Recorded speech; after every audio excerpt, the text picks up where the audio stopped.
Իսկ եթե ռուսական գազից զրկվենք, Նախ առաջինը ես չեմ կարող ինչ-որ բաներ ասել, բայց ուզում եմ ձեզ ասել, որ հանգիստ եղեք,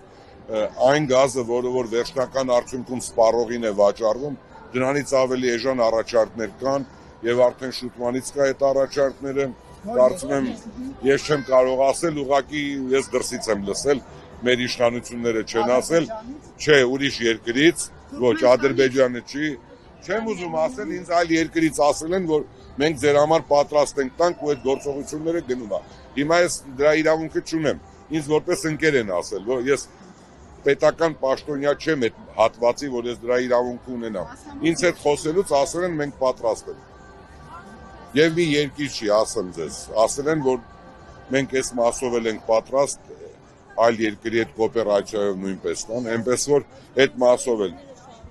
համաշխարհային գները շարունակում են աճել, դա ես կարծում եմ որոշակի բալանսի է գալիս, բայց մի բան էլ եմ ուզում ձեզ ասել, խնդրում եմ ճիշտ հասկանանք իրար, եկեք գնացեք բոլորը ձեր մամուլի կենտրոններով ուսումնասիրեք Վրաստանի վերջի 10 տարվա գազի գինը եւ Վրաստանը ումից է ձեռք բերել, ինչ երկրներից է ձեռք բերել եւ ինքը վերջնական արդյունքում սպառողին ինչ գնով է հանձնել։ Եվ ուսումնասիրեք Վրաստանը երբ որ ձեռք է բերել, ձեռք բերելու գինը, սպառողին հանձնելու գինը տոկոսային ինչքան է։ Հայաստանի Հանրապետությունը միակն է աշխարհում, որ 120% է գնի վրա տեղականը բարձրացնում գինը։ Նկատի ունեմ այլ երկրում ձեռք է բերում այլ գնով,